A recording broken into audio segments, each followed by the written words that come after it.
Still testing things out just a tiny bit. Uh,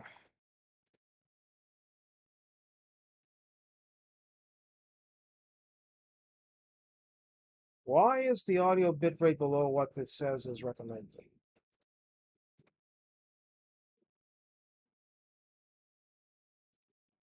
That's interesting. Anyway, this is friendly phrases. I don't really have a name for this avatar, so let's call it Ego Oji-san.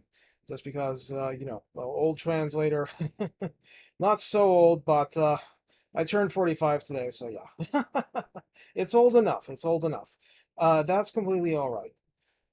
So, yeah, what I'm trying to do with this is, why doesn't that, okay, that's very interesting. I'll have to try and mess with the settings. Anyway, whatever. Everything is an experiment when you're starting out. So it's not a big problem. I'll just have to mess with the audio settings at a later date, whatever. I can't wave with the current setup, but it's set up for VC face, which is it gives me a lot better for like I can go like this. The lip tracking is pretty good, so I thought that was a good thing for trying to run a little English classroom and try to make it less little as I go on. But anyway, just starting this out. I don't expect everybody to flock in here right away, but uh, not going to let that deter me because I had to start somewhere. So the idea behind this is simply, I know that there are streams out there that are just robots reading stuff off or things from a news channel going on 24/7.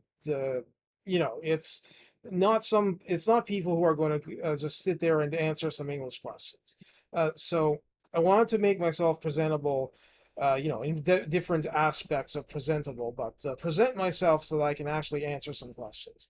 And this is I mean, I'm trying to make tutoring my business because my translation side stuff has really dried up, and instead of just whining about it, I have to go do something about it, right? Right? Right. So I am going to try and make this work and do a sort of online tutoring thing, and I'm just uh, the video doesn't like it when I'm reaching for some cough drops. Gotta keep the throat fresh. So basically, I'm just gonna do things like I will read some news too, just to show off a little bit and actually give people something to look at if they're looking at the stream, the VOD. I'm not picky. There we go. And but I will cover one thing that I did with a video today. And a video today, I mean, when I'm doing YouTube shorts, there's no way to put this avatar on anyway, so I just use my real face. But I don't use any voice modifiers. I mean, I don't think that's a good idea when I'm trying to actually teach people English. I say teach, it's tutoring technically because they really hate it in Nova Scotia if you call yourself a teacher and you're not somebody who's part of the club. So it's tutor. Fighting tooth and nail. I used this in a text conversation today because we were talking about Liz Truss, the United Kingdom's fresh new prime minister, and who doesn't look like she's going to be prime minister for very long. So she's had a lot of problems. She came in with an agenda. Her agenda gained international condemnation, and she didn't have enough support within her own party to actually push it. She sacrificed her chancellor, her finance minister, in effect, and instead of resigning, she's clinging to her position. So I said, just for the record, she fought tooth and nail for that job. She shoved aside other candidates. She fought in a difficult contest. She's the one who went there with her agenda saying, vote for me, I will do this. And once she got to that point and she promptly backtracked, like, what do you expect people are going to react like? She's polling really poorly. You'd think that with these kinds of polling numbers that they might have a wipeout on the level of the Kim Campbell conservatives in Canada. If you're Canadian, you know exactly what I'm talking about. So, yeah, it's bad, but she fought tooth and nail to get that job. So if she can't handle it, well, there's another idiom: if you can't stand the heat, stay out of the kitchen. So if it's too hot for you, don't go into the kitchen where you're going to feel the heat. If you can't take it, don't dish it out, all sorts of things. I cover a lot of idioms on this channel because you have vocabulary and grammar, and they are very essential, yes, but the problem is they're the muscles and bones. Without the connective tissue, you don't really have a language. You have a collection of words. You have a collection of nouns and verbs. You don't really have the things that make them go. So you need something to give them some oomph. You need to give them some drive. That's what idioms are all about. So fighting tooth and nail. That's one I covered today in a little video, YouTube Shorts. People have told me I should go on TikTok too, but I've been scared. I've heard the stories, but it probably is time. I'm just doing this first. I want to give people something to tune into that will be more continuous. So yeah, I'm going to read off some news I'm just taking.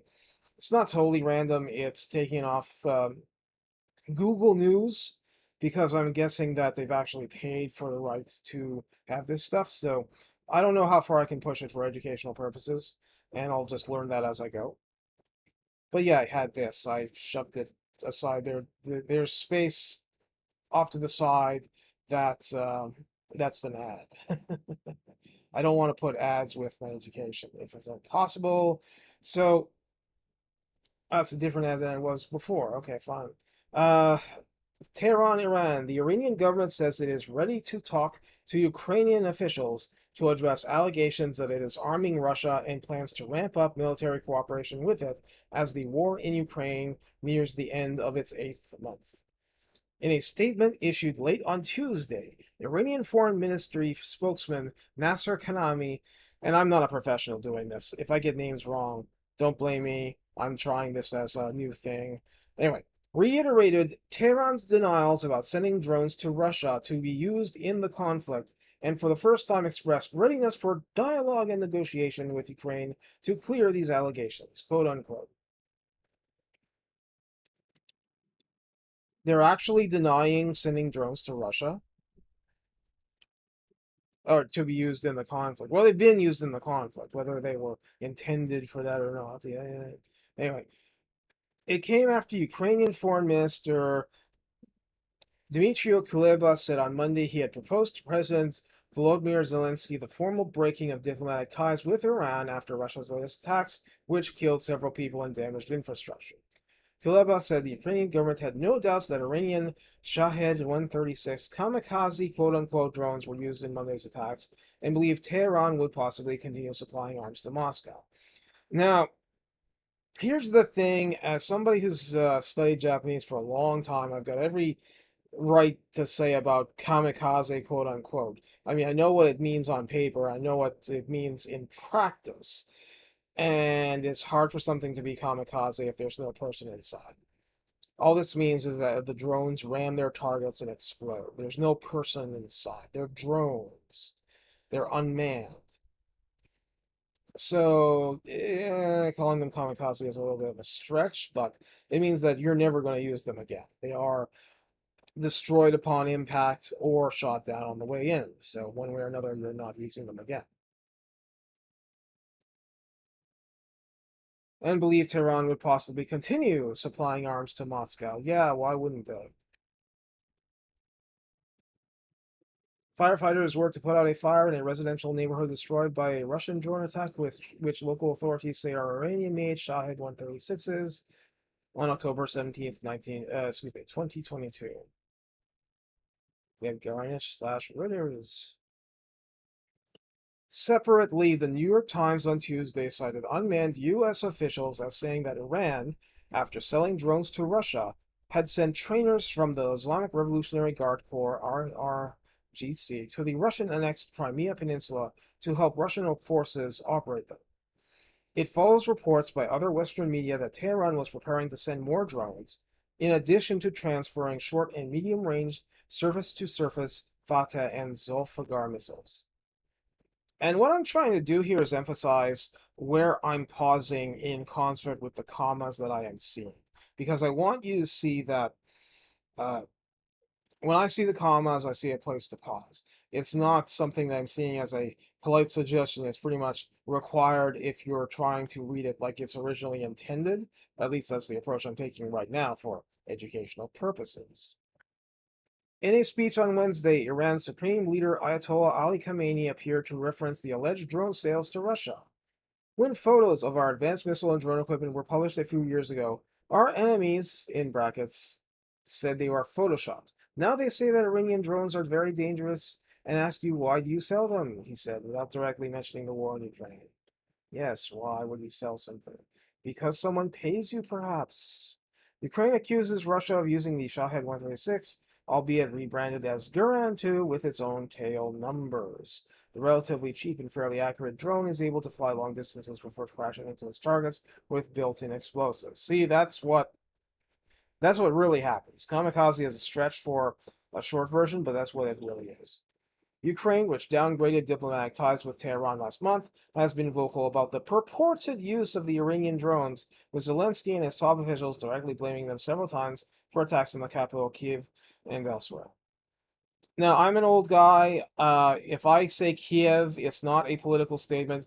And here's the thing: I'm reading from something that's a political event, but I'm not political when I'm covering English. I am never political, and that's the thing. I just don't like being political, and that's just the way it is. I tried to make this avatar okay, but I think that there are some things that are a little weird here. Whatever, I'm not going to worry about it. It's so hard to find anything about something that looks half decent for a guy. So those are supposed to be proper ears, but yeah, if I turn too far, I'll wreck the image. So anyway, my point is, if you have actual physical drones that have been shot down and that didn't explode, you're pretty sure what they are. Shahed killer, wrote Ukraine's defense ministry in a tweet last week showing the image of a young pilot who had supposedly downed several of the drones. The Kremlin on Tuesday said that Russian technology with Russian names was. That's wrong. That should be war. Were being used in Ukraine and referred questions to the defense ministry. On Monday, Ukraine called on, but I would say upon usually, called on the European Union to impose sanctions on Iran for the alleged arms sales, with Kulaba saying he was prepared to offer evidence. The bloc's foreign ministers did not take action during a meeting in Luxembourg, but Foreign Policy Chief Joseph Borrell said the EU was with reviewing evidence at its disposal and would impose new sanctions if it could independently verify arms sales to Russia for the war. The bloc, however, imposed sanctions on a slew of Iranian officials and entities for what it called the brutal repression of protests that erupted across Iran a month ago following the death of 22-year-old Masha Amini in the custody of the country's so-called morality police, quote unquote. Well, you know, whatever their natural name is, that is what they're known as. While repeatedly denying any arms sales to Moscow for the purpose of being used in Ukraine, Iranian officials have said the country has active defense cooperation with Russia without elaborating.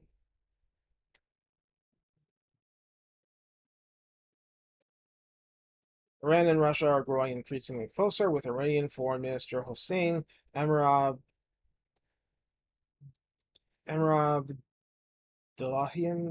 saying on Tuesday a long-term cooperation agreement that has been in the works since last year will be finalized by the end of the current Iranian calendar year in March 2023.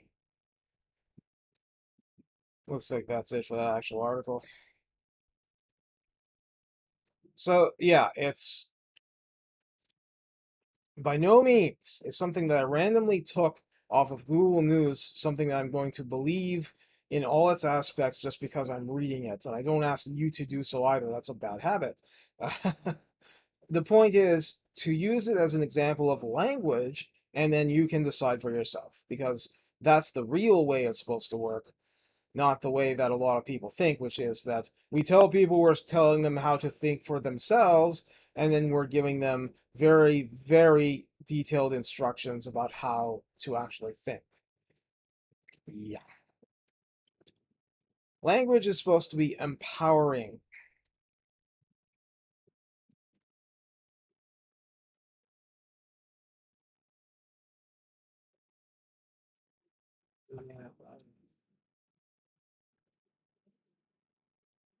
Okay, here's from the Globe and Mail, which is a Canadian paper. Russia's Iranian drones complicate Israel's balancing act.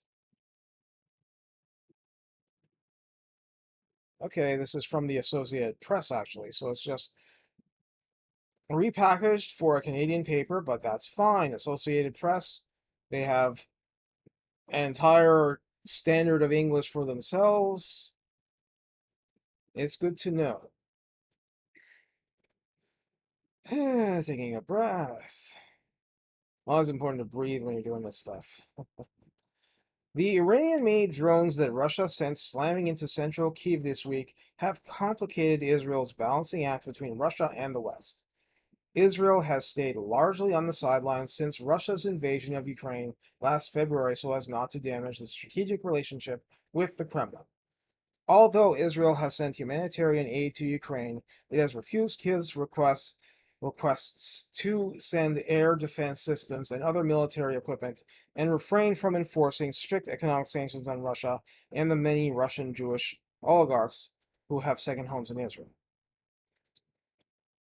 So, yes, there are deep relations between people.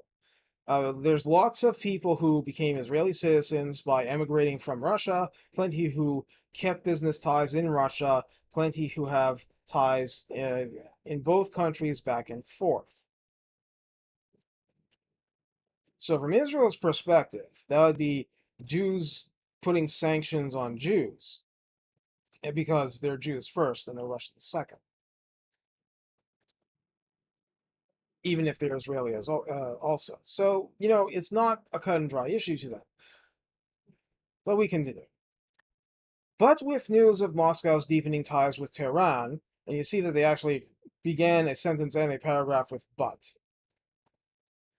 I mean, you shouldn't overdo it, but you can. You can. It's not a complete hard rule that you can't. Tehran, Israel's sworn foe. Pressure is growing on Israel to back Ukraine in the grinding war. Now, what they mean by grinding war is that it's going slowly, advantages are not coming very quickly, ground is not being won or lost very quickly. That's what they mean by grinding war, that it's not spectacular, that it's slowed down to a crawl. Which is, it did, it heated up in recent times. Israel has long fought a shadowy war with Iran across the Middle East by land, sea, and air. Now you see here that land, comma, sea, no comma, and air. I think they call that the Oxford comma if it would have existed after C. It is not the style of the Associated Press to have a comma after C when you have something like this. And of course, by shadowy war, we mean something that's largely unknown to the eyes of civilians, something that is fought by spies, by special forces, something that's, sabotage operations, things of that nature, working with, unpresentables among the populations of other countries, things that you don't want to be officially caught doing, stuff. Tom Clancy stuff, I guess. I still remember Tom Clancy novels when I was a kid. Lieutenant Colonel Richard Hecht, a military spokesman, said the suicide drone attack in Ukraine had raised new concerns in Israel. We're looking at it closely and thinking about how these can be used by the Iranians toward Israeli population centers, he said. The debate burst into the open on Monday as an Israeli cabinet minister called on the government to take Ukraine's side. Iran and its proxies in Lebanon, Syria, Iraq, and Yemen have threatened Israel with the same delta-shaped, low-flying Shahed drones now exploding in Kyiv. Now, here's a thing to understand about the context here. Israel has a coalition government system. So the defense minister, or what was the defense minister? No, it was a different minister. Uh, Or I'll make this point after I actually catch up to that. The Iranian government has denied providing Moscow with the drones, but American officials say it has been doing so since August. Quote, there is no longer any doubt where Israel should stand in this bloody conflict, unquote. Nashwan Shai, Israel's Minister of Diaspora Affairs, wrote on Twitter, quote, the time has come for Ukraine to receive military aid as well, just as the USA and NATO countries provide, unquote.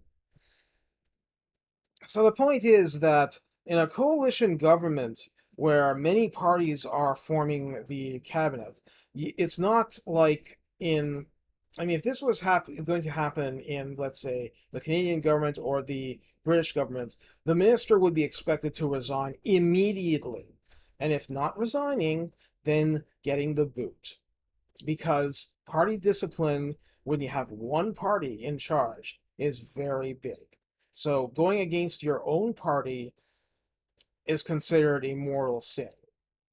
Now, if a government has many parties, then somebody in a party that isn't the same party as the prime minister, for example, can make a statement like this and not be fired because the government will fall altogether if you go firing everybody who's part of the smaller parties in the coalition. Although I haven't researched which party that this particular person is of. So, his comments set off a storm in Russia. Former Russian President Dmitry Medvedev said on Telegram that providing military aid to Ukraine would be, quote, a very reckless move, unquote, by Israel. It will destroy all interstate relations between our countries, he wrote. Yeah, well, there's a lot of relations between those two countries. So there's a lot to lose. But Shai doubled down on Tuesday while stressing his view did not reflect the government's official stance. Now, see, that's what I mean. He can say that and say that it doesn't reflect the government's official stance. That would be laughed at if it came from the government of Liz Truss or Justin Trudeau. We in Israel have a lot of experience in protecting our civilian population over 30 years. We've been attacked by missiles from Iraq and rockets from Lebanon and Gaza, Shai, a former military spokesman, told the Associated Press. I'm speaking about defense equipment to protect Ukraine's civilian population. The Israeli Prime Minister's office declined to comment, but Defense Minister Benny Gantz on Wednesday confirmed Israel's position. The policy towards Ukraine will not change. We will continue to support it and stand by the West. We will not supply weapons, he said in Tel Aviv during a meeting with the ambassadors of the European Union.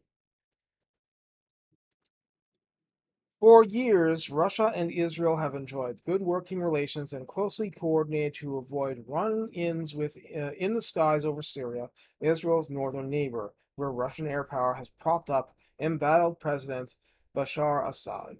Russia has let Israeli jets bomb Iran-linked targets said to be weapons caches. Weapons caches. Okay. Okay. Weapons caches destined for Israel's enemies. I suppose because it's different types of weapons, you're going to say it's a plural. Israel has also been keen to stay neutral in the war over concern, uh, neutral in the war over concern for the safety of the large Jewish community in Russia.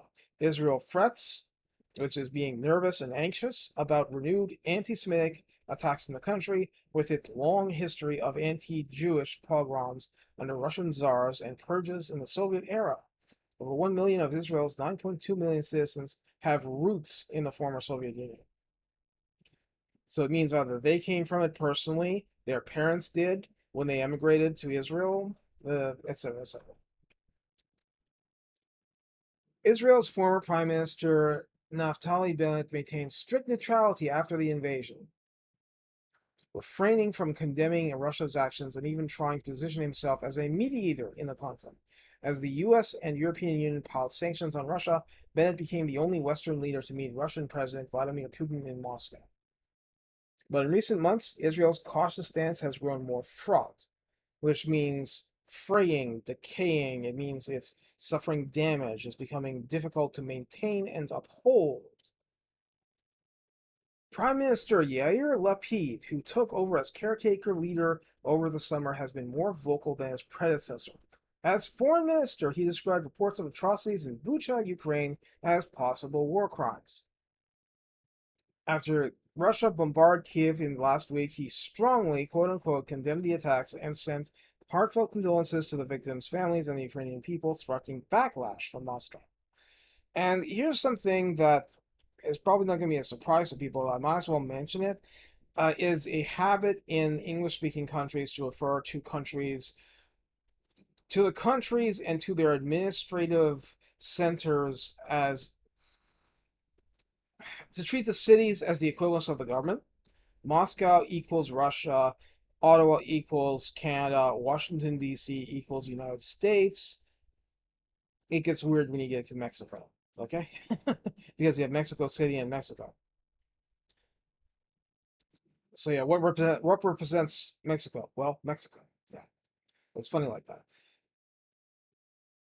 Tokyo representing Japan, etc., etc. Beijing as a substitute for China. This is something that goes really deep in the culture. So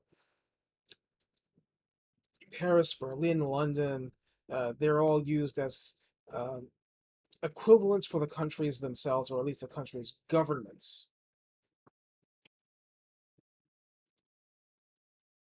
Okay, where does that leave us? Because I can't do this forever.